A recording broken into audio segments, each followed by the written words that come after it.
Ainda sobre a CPI da pandemia, após decisão do Supremo, a comissão ouve hoje a diretora e o dono da Precisa Medicamentos. Os detalhes com Fernando Martins.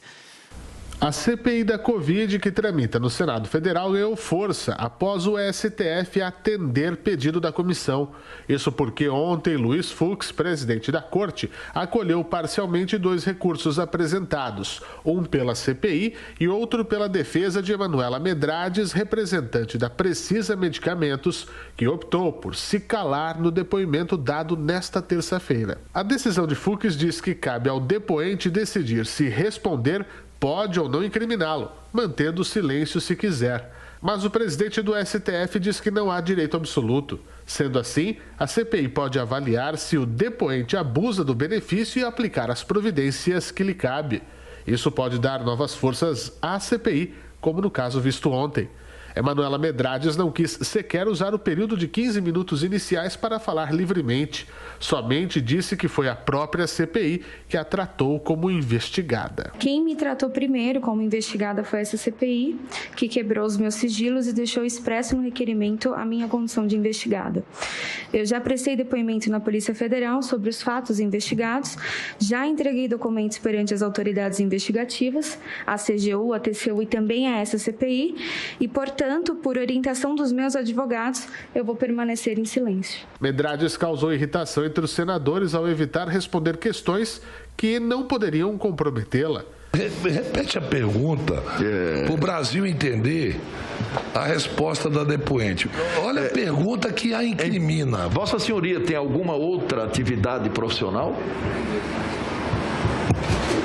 Senhor senador, por orientação dos meus advogados, senhor presidente, ela está em estado flagrancial do crime de 330 de desobediência. Por favor, isso é elementar. A decisão do ministro Fux, ela se limita a ela se manter calada nos fatos que a incrimine.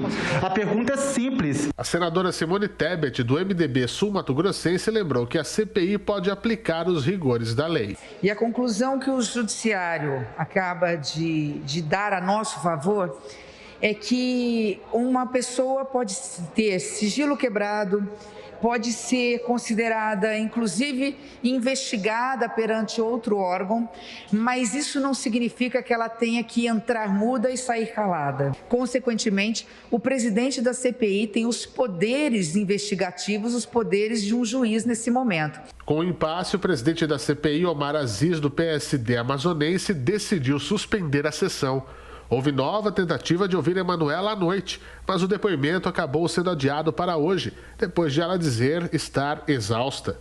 Porque temos que esclarecer, sim, não existiu irregularidades e eu estou exausta, ok? Eu estou psicologicamente, fisicamente exausta e eu estou querendo colaborar. Também está agendado para hoje o depoimento do sócio-diretor da Precisa, Francisco Emerson Maximiano. A nova decisão do STF pode fazer com que a resistência apresentada por ele seja afrouxada.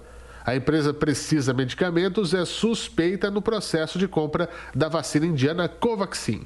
Também nesta terça, a Junta Médica do Senado Federal comunicou aos senadores da CPI que a perícia comprovou a crise renal apresentada no atestado médico do reverendo Hamilton Gomes de Paula. Tal ação foi feita a pedido do presidente da CPI. Assim, seu depoimento deve ser remarcado para agosto, após o recesso parlamentar.